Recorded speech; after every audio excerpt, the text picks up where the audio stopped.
constitutionnelle.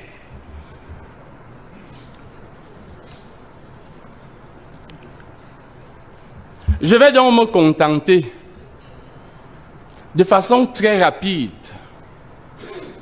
Un aîné me disait que celui ou ceux qui parlent devrait avoir pitié de ceux qui l'écoutent. Je ne me permettrai plus de prendre beaucoup de temps.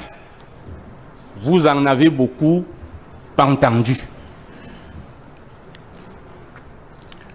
Je me bornerai à discuter chacun des moyens, à démonter un à un les arguments développés par ceux d'en face. Cela permettra aux citoyens camerounais qui aujourd'hui sont victimes de la désinformation, de la mésinformation, à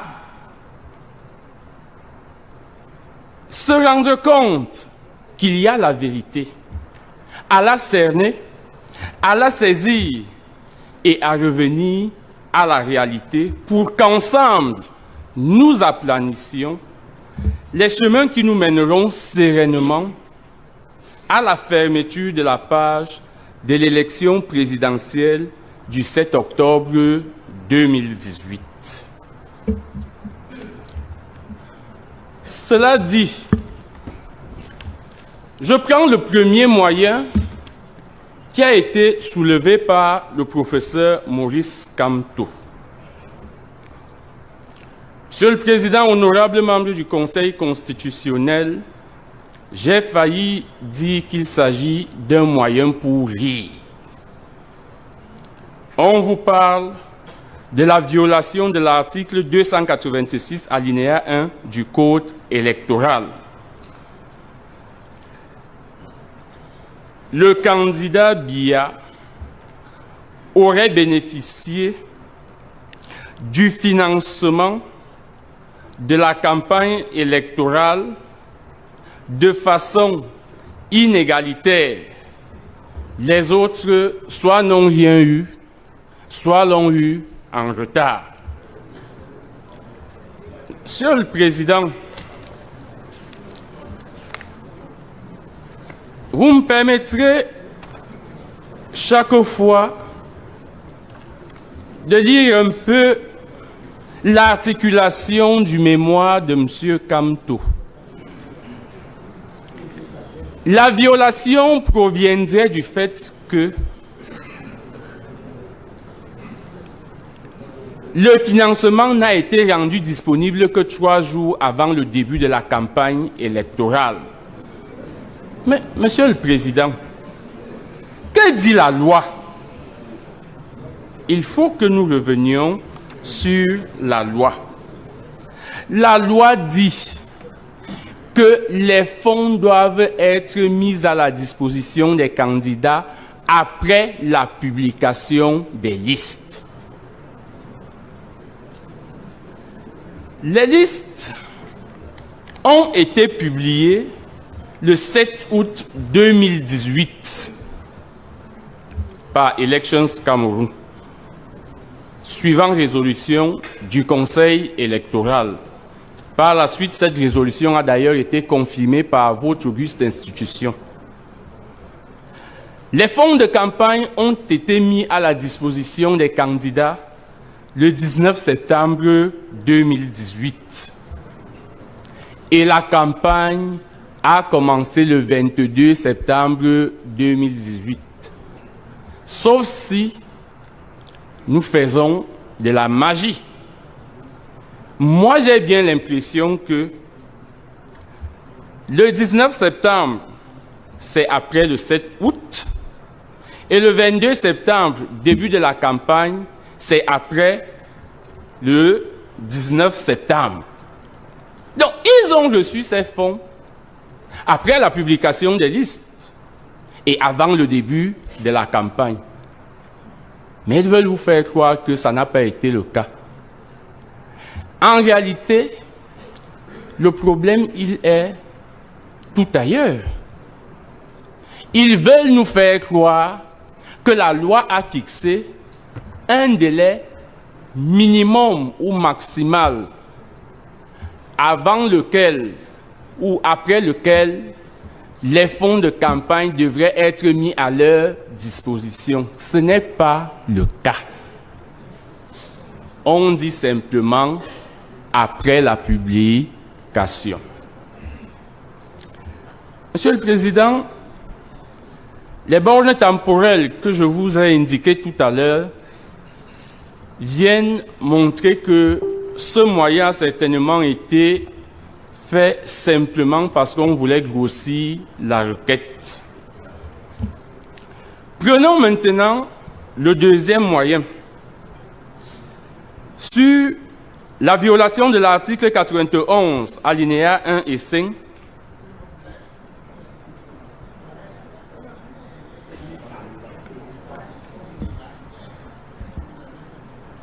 non, monsieur... Le porteur l'a dit, est-ce que vous consentez?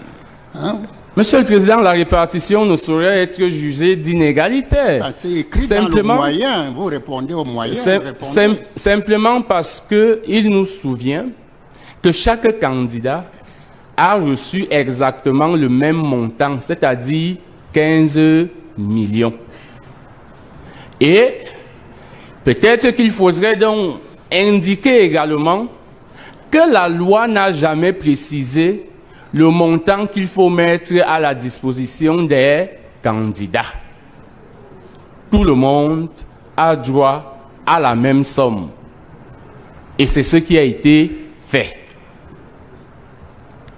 Bon, ça va, continuez. Vous pouvez continuer. Ok. Je prends le deuxième moyen, Monsieur le Président. Celui qui consisterait en la violation de l'article 91, alinéa 1 et 5 du Code électoral, relatif à l'affichage et au matériel de campagne de chaque candidat. Monsieur le Président, ça aussi c'est un procès en sorcellerie. La loi, l'article 91 nous dit que Elections Cameroun saisit les municipalités et leur demande de mettre à la disposition des candidats des espaces pour leur affichage. Nous l'avons fait. Et Monsieur le Président, j'attire votre attention, honorablement, nous sommes tous Camerounais, que lorsque nous passons en ville, nous voyons, pour ce qui est par exemple le cas de la ville de Yaoundé, les affiches de campagne de tous les candidats. Elles sont partout, ces affiches. Et ces affiches ne sont pas apposées n'importe comment, c'est avec l'autorisation pour la plupart des autorités municipales. Sauf, Monsieur le Président, pour ceux qui, je ne sais trop pour quelle raison, ont voulu aller apposer des affiches dans des domiciles privés. Je parle bien des domiciles privés. Toujours est-il que les affiches, elles sont collées en ville partout et ça concerne tous les candidats.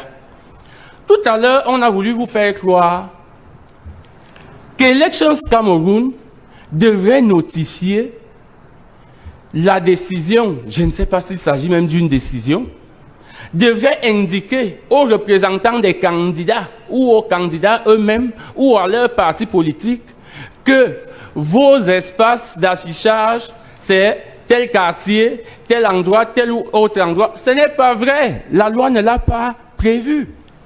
Nous nous adressons aux municipalités. Les municipalités mettent à leur disposition des espaces. Et c'est ce qui a été fait. Dans tous les cas, nous n'avons reçu aucune contestation, aucune demande ou aucune dénonciation de quelque candidat que ce soit se plaignant de ce que, et Monsieur le Président, je vais vous faire la nuance tout à l'heure, se plaignant de ce que il ne dispose d'aucun espace pour apposer ses affiches.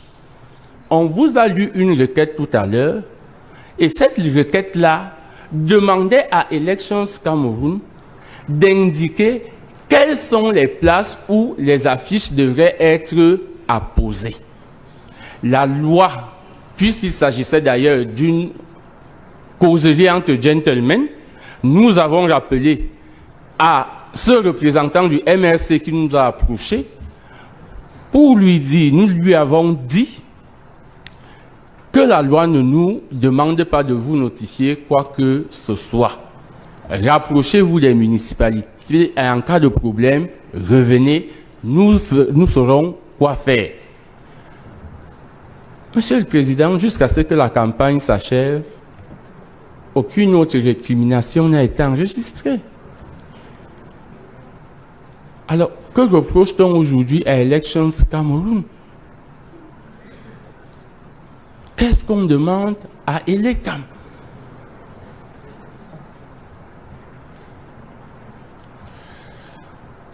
Monsieur le Président, ce moyen n'est pas fondé.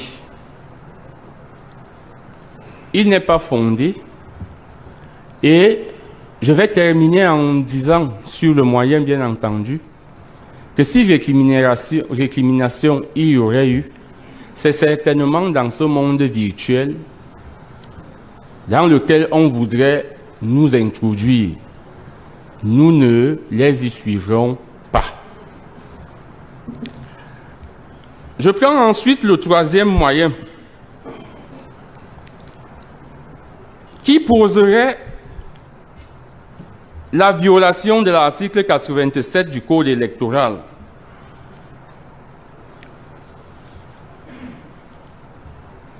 L'article 87, Monsieur le Président, est celui-là qui fixe le délai de la campagne électorale. Et on vous dit, c'est vrai que l'administration est là et elle répliquera, mais comme le mémoire est un tout et que je réponds à tout, je donne mon point de vue dessus.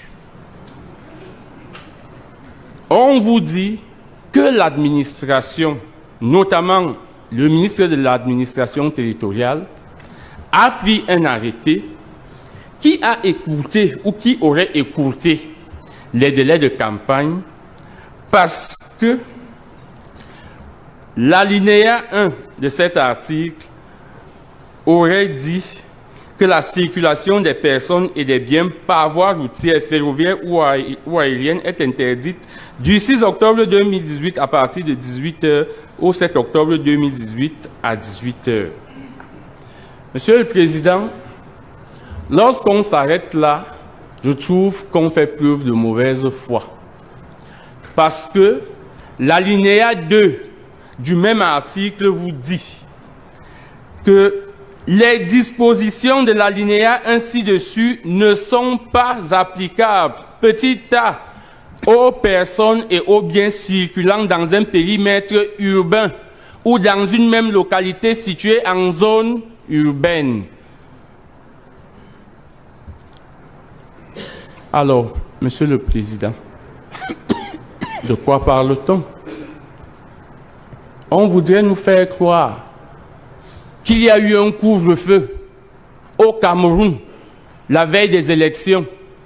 Mais en même temps, ces gens ont tenu des meetings, des méga-meetings, allant parfois jusqu'à minuit, le dernier jour, la veille du vote.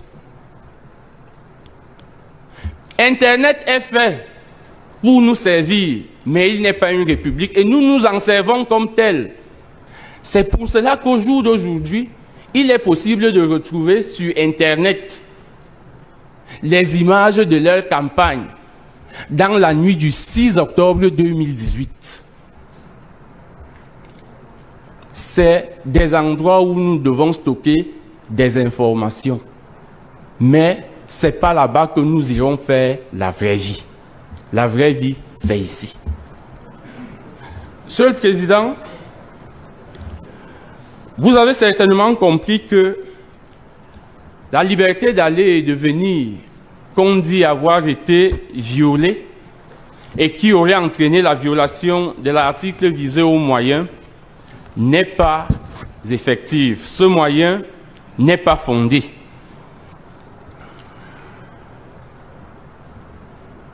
Je vais prendre le moyen suivant qui porte sur la violation de l'article 97 du Code électoral relatif au délai d'affichage des bureaux de vote. Le directeur général d'Elections Cameroun, tout à l'heure, vous l'a expliqué. Il est bon que, Monsieur le Président, ce moyen vous soit lu. Il est constitué de 2 phrases dans la requête du professeur Kamto. Violation de l'article 97 du Code électoral relatif au délai d'affichage des bureaux de vote. En ce que ce n'est qu'au petit matin du 7 octobre 2018, jour du scrutin, que les listes ont été affichées, malgré les lettres de relance adressées à Elecam, alors que selon l'article susvisé, la liste des bureaux de vote est transmise au démembrement communaux d'Elections Cameroun pour affichage au moins 8 jours avant la date du scrutin. Nous avons décidé un amalgame dans ce moyen. C'est même peut-être une tentative de vous induire en erreur, mais nous ne le permettrons pas. Pourquoi? Parce que quand on parle de liste, il faut savoir qu'il y a les listes des bureaux de vote et il y a les listes d'électeurs. Les listes des bureaux de vote doivent être affichées dans les démembrements communaux d'Elections Cameroun 8 jours au moins avant la tenue du scrutin. Elections Cameroun l'a fait. Et, Monsieur le Président, j'ai avec moi les décisions prises par le directeur général d'Elections Cameroun, décisions par lesquelles il rendait public les bureaux de vote. L'huissier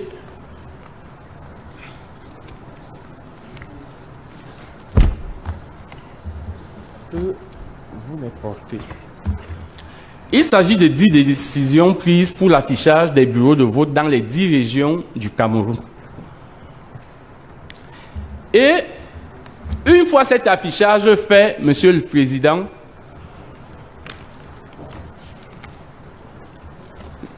le Cameroun Tribune, le magazine Cameroun Tribune, le quotidien, j'allais dire, du 1er octobre 2018, lundi, 1er octobre 2018, indiquait à sa page 33, il y a un petit encart, les listes de bureaux de vote disponibles.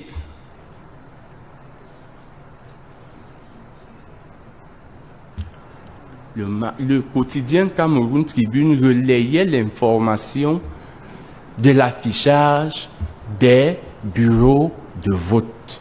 On vous a présenté un Cameroun Tribune. Je n'ai pas voulu le consulter, mais j'ai eu l'impression qu'on disait qu'il n'y a rien concernant l'affichage des bureaux de vote. Huissier, portez celui-ci au Conseil constitutionnel.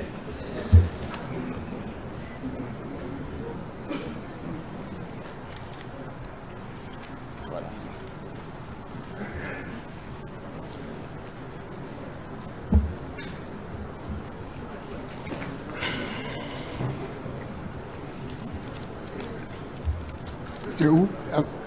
Il dit que c'est où? Attendez. Bon, maître, Monsieur le Président, communiquez ça à l'un des avocats donnez-le. du candidat.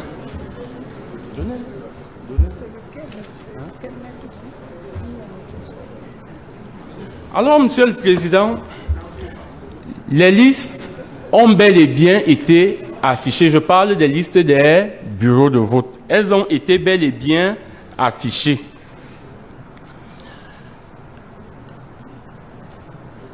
Et tel que la loi le prévoit, c'est dans les antennes communales d'Elections Cameroun que cet affichage a été fait. Sur le terrain, pas sur Internet, parce qu'en réalité, comme ils vivent dans le virtuel, ils attendaient la publication sur Internet. La publication a été faite dans les antennes communales d'Elections Cameroun. J'ai terminé là avec les listes des bureaux de vote.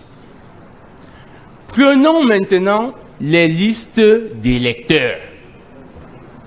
Elle, Monsieur le Président, la loi demande qu'elles soient simplement affichées devant le bureau de vote. Quand est-ce que les bureaux de vote sont-ils ouverts? Ils sont ouverts le jour de l'élection à 8 heures. Je mets quiconque au défi, Monsieur le Président, de nous dire ici que lorsqu'il est arrivé devant son bureau de vote le 7 octobre à 8 heures, il n'a pas trouvé une liste affichée devant le dit bureau de vote.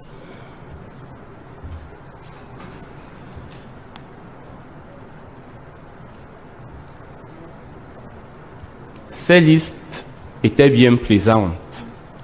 Je préfère le dire, je préfère parler et des listes des bureaux de vote et des listes des électeurs pour que l'on ne vous trompe pas, pour que l'on ne vous embrouille pas.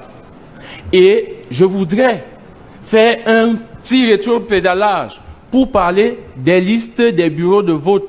Simplement pour dire, Monsieur le Président, que ces gens qui aiment tant utiliser les huissiers, les listes n'ayant pas été affichées 7 jours, 8 jours avant le scrutin, pouvaient-ils ne pas le faire constater par procès verbal d'huissier alors qu'ils n'avaient pas besoin d'autorisation? Non. Arrêtez de prendre les Camerounais pour des fous. C'est de la désinformation. Adressez-vous au Conseil. À la limite, c'est irritant, Monsieur le Président. En somme, s'agissant bien entendu de ce moyen, vous releverez également qu'il n'est pas fondé. Monsieur le Président,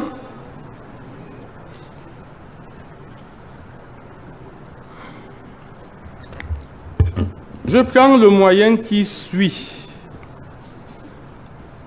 S'il vous plaît, Monsieur le Président. Je vois M. Sop qui lève la main, c'est pas pour...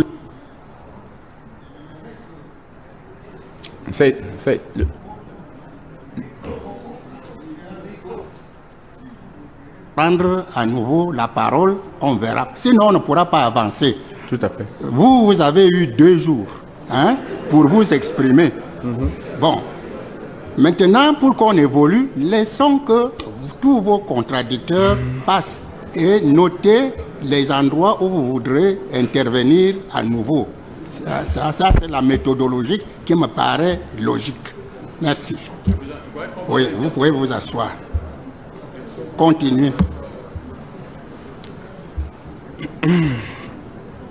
Monsieur le Président, je prends ensuite le 5e moyen, celui portant sur la prétendue violation de l'article 100, alinéa 2 du Code électoral, relatif au nombre des bureaux, des bulletins de vote impartis à chaque candidat. Vraiment, comme le directeur général d'Elections Cameroun le disait tout à l'heure, soyons un peu sérieux et évitons la blague dans des affaires aussi sérieuses. Il s'agit de l'élection présidentielle, c'est l'élection mais dans un pays.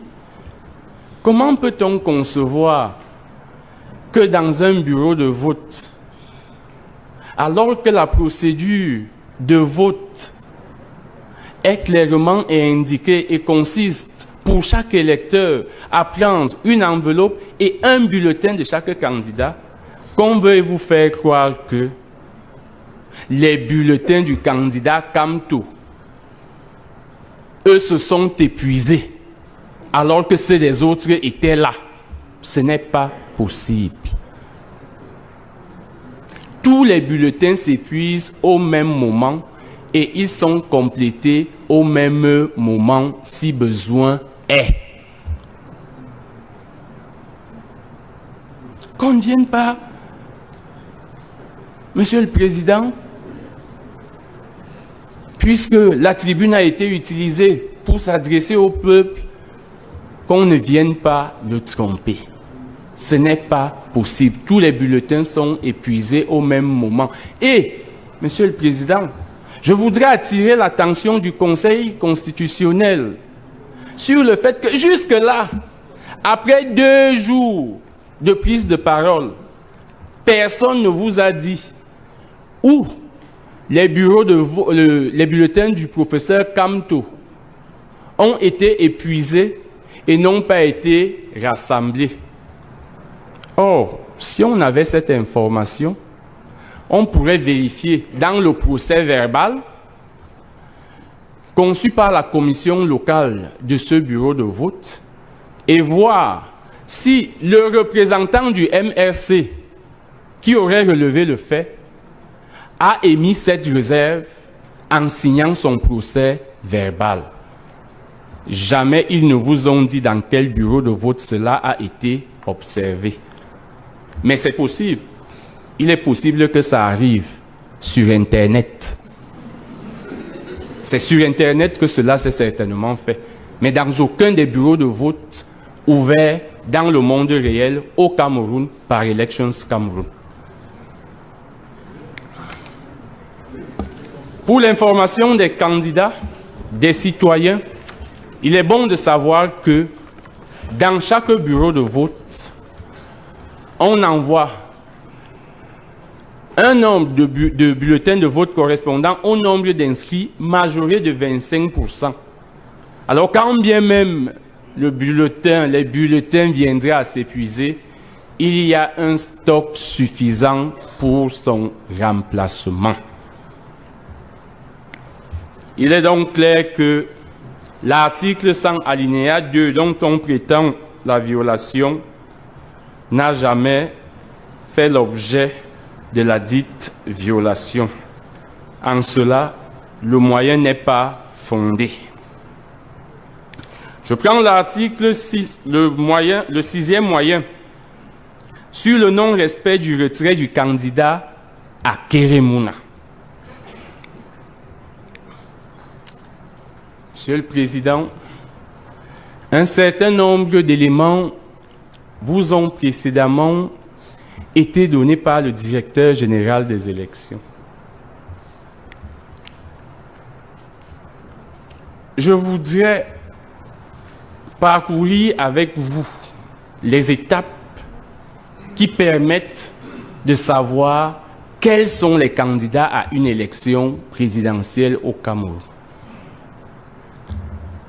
Il y a le dépôt des dossiers, il y a l'examen des 10 dossiers par le Conseil électoral.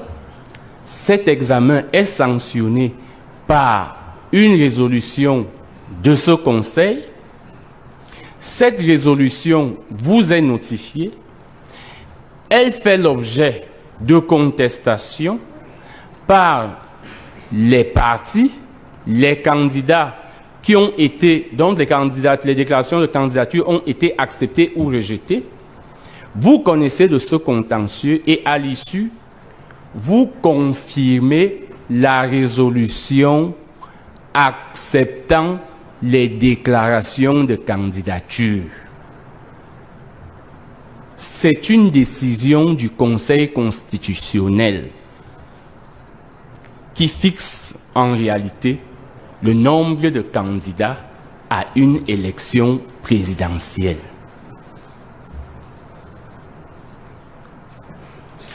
Devrais-je rappeler que vos décisions, Monsieur le Président, sont insusceptibles de recours. Article 136 du Code électoral. En matière électorale, les décisions du Conseil constitutionnel sont insusceptibles de recours. Au nom de quoi Elections Cameroun prendrait sur lui, au vu d'une simple correspondance, de s'opposer à l'exécution d'une décision du Conseil constitutionnel? Quand même, Monsieur le Président, quand même, en droit administratif, on aurait peut-être évoqué la notion de parallélisme des formes. Nous attendions un arrêt du Conseil constitutionnel notifiant à Elections Cameroun le retrait de la déclaration de candidature du candidat Kamto. Parce qu'il faut le dire aux populations qui nous écoutent et qui ne comprennent pas toujours les règles, que lorsque vous acceptez les déclarations de candidature, lorsque vous prenez la décision qui fixe les candidatures, qui confirme la résolution du Conseil électoral, vous notifiez cette décision à Elections Cameroun pour lui dire, messieurs, des élections, appliquez la décision.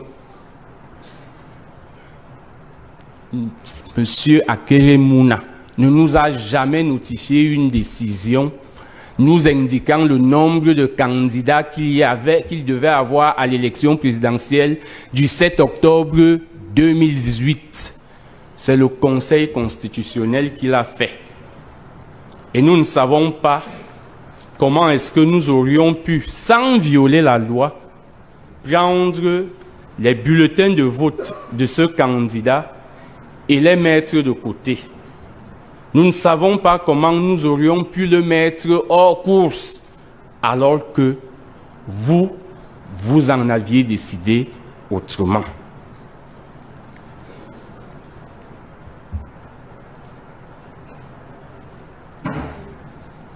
Monsieur le Président, s'agissant de cette question, j'aurais pu m'arrêter à ce niveau. Mais je vais prendre un petit aspect pratique. Comme on vous l'a dit tout à l'heure, c'était un piège. Mais le piège a été évité. Pourquoi disons-nous que c'était un piège? Rendez-vous compte qu'au moment où la lettre du candidat Akeremouna arrive à Elections Cameroun, le scrutin a commencé dans certains pays étrangers qui n'ont pas le même fuseau horaire que le Cameroun. Alors, on aurait eu une élection avec 9 candidats au Japon et une élection avec 8 candidats au Cameroun. Cause de nullité de l'élection. Nous travaillons pour que cette élection produise ses effets, pas pour qu'elle soit annulée. Quand on dit qu'il était impossible de rattraper tous les bulletins de vote qui avaient été envoyés dans les bureaux de vote, ce n'est pas qu'on ne pouvait pas les retirer, on pouvait bien les porter et mettre sous la table, mais seulement, Monsieur le Président, pouvait-on le faire partout? J'ai été heureux ici quand j'ai entendu Maître Sim parler de son village Yingil, lui qui est au fond là-bas, et dire que les populations, pour les populations, il faut assez de temps pour qu'une information parvienne. Lui, il est à côté, il faut qu'il le sache, parce qu'il y a des zones enclavées qui ne sont couvertes par aucun réseau téléphonique, zones dont les communications sont faites uniquement à travers les déplacements des personnes qui y sont. Il faut qu'elles viennent vers le chef-lieu de la commune. Le matériel électoral a déjà été envoyé. Qu'est-ce qu'on fait? Le président du bureau de vote de cette zone a 9 candidats, tandis que le président du bureau de vote de Bastos en a 8. Est-ce qu'il s'agit encore de la même élection? Assurément, non. Ce moyen, Monsieur le Président, n'est en rien fondé. C'est pour cela que je passe au 7e moyen. Et c'est lui qui m'intéresse le plus. Parce qu'il parle de la violation de l'article 104 alinéa 2 du Code électoral. Je dis qu'il m'intéresse pourquoi? Je dis qu'il m'intéresse parce que, répondant à une question que vous lui avez posée hier, à la suite d'une production exhaustive de pièces ici, ma consoeur, Maître Ndoki, vous a dit que cette production venait au soutien du 7e moyen, notamment de l'article 104 alinéa 2 du Code électoral. Monsieur le Président, honorables membres du Conseil constitutionnel, permettez que je vous donne lecture de ce moyen. Il a 4 paragraphes, mais en réalité, il s'agit de 4 phrases. Violation de l'article 104 alinéa 2 du Code électoral, en ce que de nombreux électeurs ont pu voter plusieurs fois.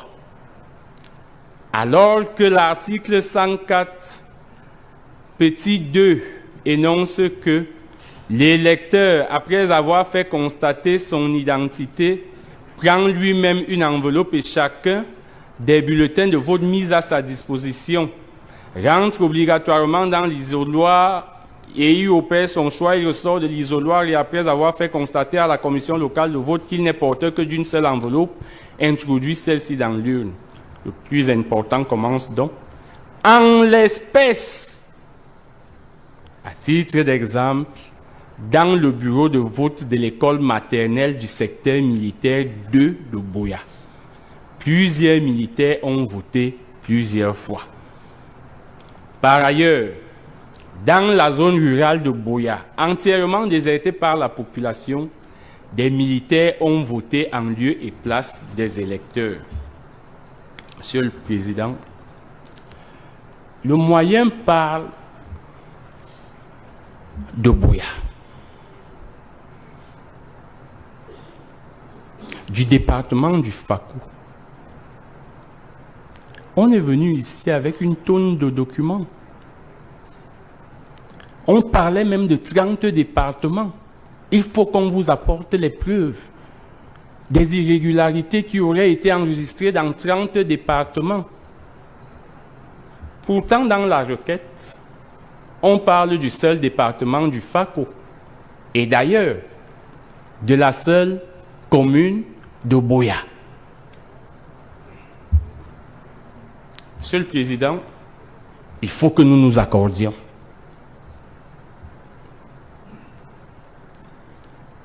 Est-ce un moyen nouveau?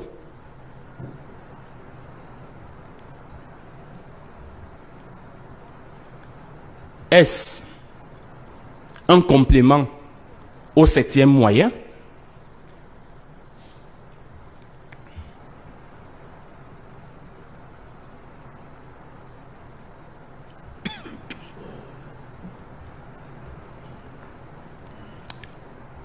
Il est clair que cela est impossible s'il s'agit d'un moyen nouveau.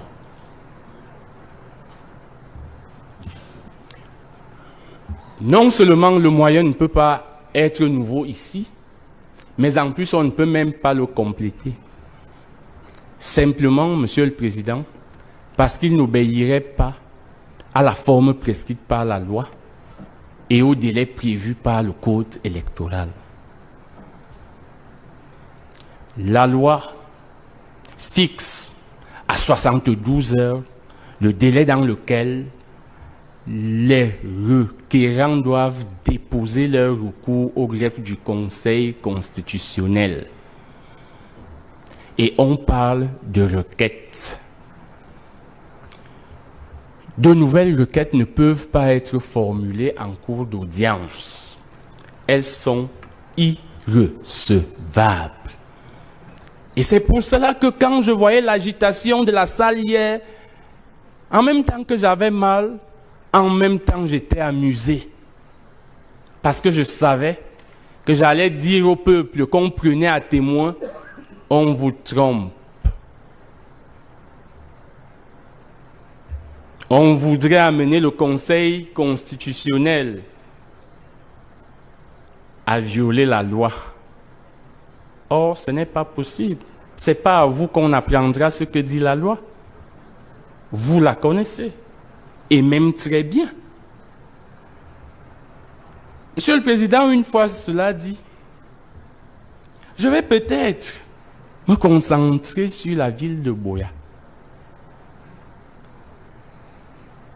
Et poser donc la question de savoir, mais ces pièces qu'on produisait, si tant est qu'il y en a qui concernaient la ville de Buea, peut-on, le candidat du MRC, ne devrait-il pas nous produire lui-même ses originaux? Parce que, Monsieur le Président, le système électoral camerounais est un système inclusif et il faut que le peuple le sache. Tout le monde, toutes les parties au processus électoral sont acteurs et témoins du processus électoral. Ça commence dans la commission d'inscription, dans la commission de révision des listes électorales, où tout le monde est représenté, l'administration, la municipalité et Elections Cameroun. On va de cette commission pour la commission locale de vote, c'est-à-dire celle qui opère le jour de l'élection dans chaque bureau de vote. Chaque représentant est censé avoir un procès verbal issu des opérations de vote de son bureau. On ne vous produit aucun procès verbal. On vient, on déverse sur votre table un ensemble de tracts. Je les appelle des tracts. Des photocopies qui auraient été délivrées aux membres d'une commission à l'occasion des séances de travail qu'ils ont tenues. Monsieur le Président, on vous dit tel document n'est pas signé, tel n'est pas ceci, tel n'est pas... Mais apportez-nous les documents originaux. Où sont-ils? Et pourquoi demander aux autres de vous les apporter? La charge de la preuve aurait-elle changé? Actori probatio incumbit. La charge de la preuve incombe à celui qui allègue un fait. C'est vous qui dites que les procès-verbaux sont irréguliers. Mais apportez les vôtres. Et ce qui est embêtant, Monsieur le Président, c'est que on procède par ruse.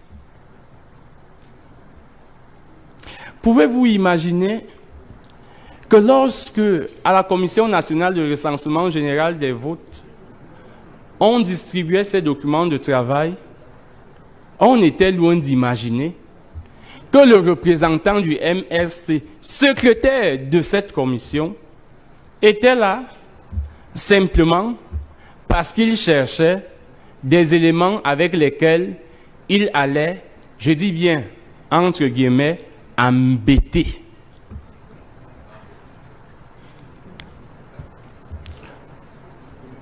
Et cela me permet d'attirer l'attention du Conseil électoral sur le fait que les contestations sont censées être faites dans les 72 heures. C'est-à-dire avant même que la Commission nationale de recensement général des votes ait commencé son travail. j'en arrive à perdre mon latin. OMRC, ça signifie quoi? Ça signifie que nous imaginons des griefs et nous cherchons la preuve. Or, je pense que le schéma normal, c'est j'ai la preuve et je saisis le Conseil constitutionnel du grief qui m'est fait à partir de cette preuve. Monsieur le Président.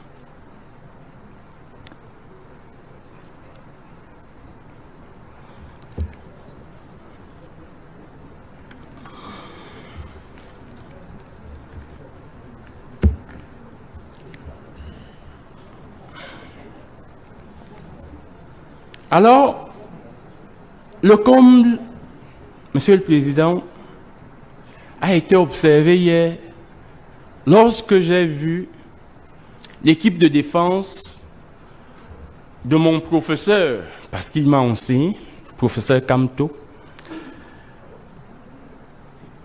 Quand j'ai vu son équipe de conseil vouloir vous imposer la façon de conduire les débats,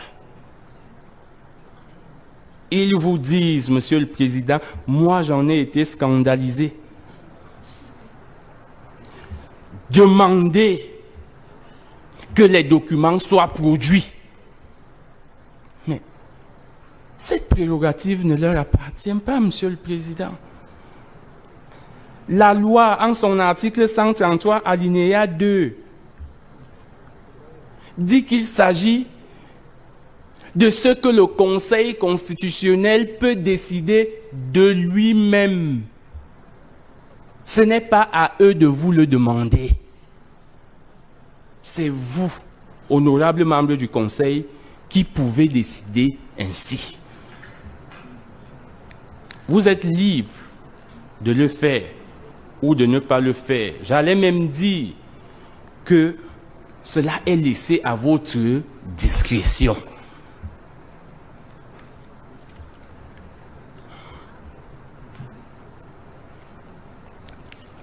Monsieur le Président, lorsque j'ai fini de dire cela, je voudrais que vous constatiez avec moi que l'article 104 alinéa 2 du Code électoral qui aurait été violé ne l'a certainement été que sur Internet. Parce que dans la réalité, les irrégularités dont on fait cas ne sont pas réelles. Du reste, elles ne sont pas prouvées. Que l'on vous apporte les preuves des irrégularités enregistrées à Boya uniquement, et en ce moment, nous les discuterons. Mais en l'état, il n'existe aucune preuve. D'où il suit que le moyen n'est pas fondé.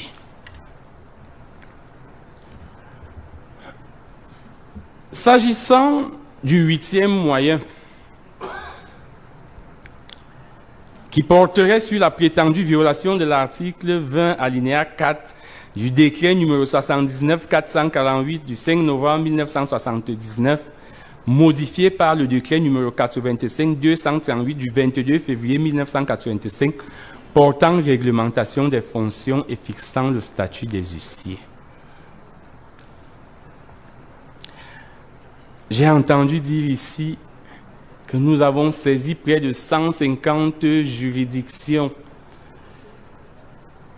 dans le pays et toutes nos requêtes ont été rejetées. J'ai peut-être mal suivi hier, Monsieur le Président, mais je crois qu'il y a l'un des avocats de l'équipe de défense du professeur Kamto qui nous a quand même dit qu'ils auraient obtenu ou qu'ils ont obtenu une ordonnance dans le Diamaré. Je peux me tromper, mais je crois que c'est ce qu'ils ont dit. Qu'ils ont obtenu une ordonnance dans le Diamaré. D'ailleurs, à la suite de cette ordonnance, un huissier a pu faire les constats Et le constat en question était encore sur Internet. On l'attendait ici. Lui non plus ne vous a pas été produit.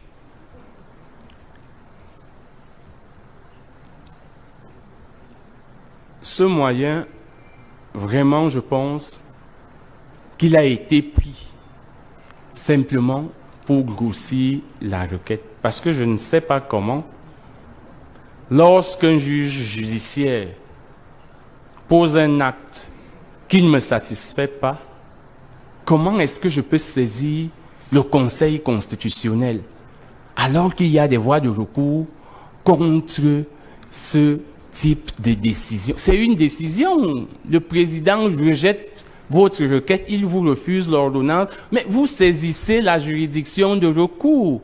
Et ce n'est pas le Conseil constitutionnel. Ce n'est pas le Conseil constitutionnel. Ce n'est pas le Conseil constitutionnel. Ils ont beau grommeler, mais nous sommes tous des hommes du palais.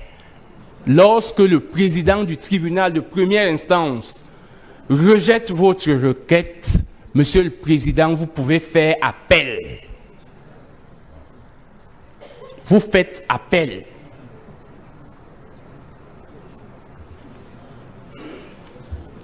Les effets de manche observés depuis hier ne nous émeuvent pas. Nous dirons ce qu'il y a à dire.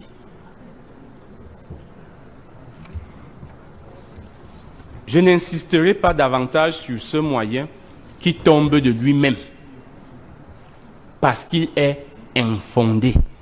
J'allais même dire que vous êtes incompétent à connaître de ce moyen.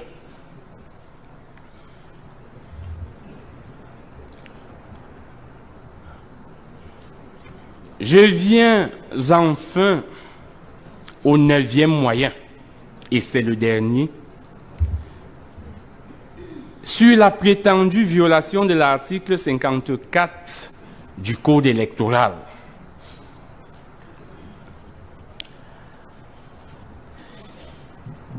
Le professeur Maurice Kamto explique dans sa requête que ses représentants ont été expulsés des bureaux de vote des régions de l'Adamawa, du Nord et de l'extrême Nord. Monsieur le Président, vous, juge du contentieux électoral, comment pouvez-vous vérifier cette information?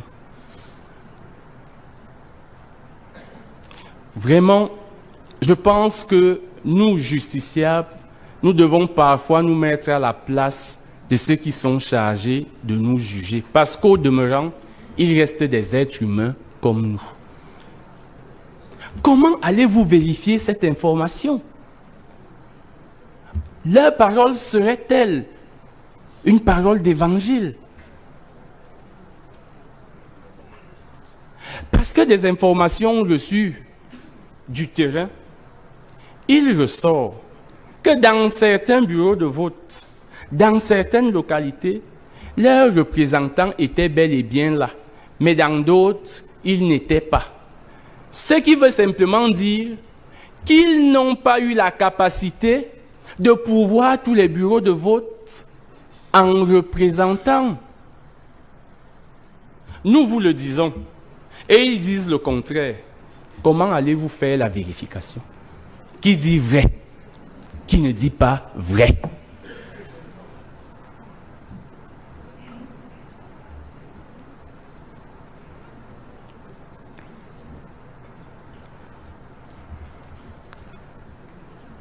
Monsieur le Président, ce moyen ne nécessite pas qu'on s'y attarde non plus. Et, Monsieur le Président, honorables membres du Conseil constitutionnel, au moment où je descends la dernière marche de ce que j'ai qualifié de leçon de clôture de cette affaire en ce qui concerne ELECAM, je voudrais simplement constater avec vous qu'il reste constant qu'en matière électorale, il y a ceux qui préparent l'élection et il y a ceux qui préparent le contentieux électoral. Quels que soient les efforts consentis par ceux qui organisent l'élection, il y aura contentieux. Et l'amour du contentieux nous étreint tellement que parfois, on s'autoproclame élu, mais on fait quand même le contentieux.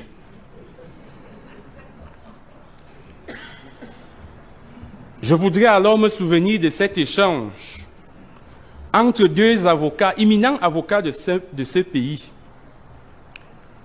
L'un travaillant dans le cadre de l'organisation d'une élection et l'autre pour un parti prenant part à cette élection. Discutant sur une question, l'avocat de la structure d'organisation a posé la question à son confrère. Mais que dit la loi? Monsieur le Président, honorablement, la réponse a été: toi tu fais le droit, moi je fais la politique. Toi c'est le droit, moi c'est la politique.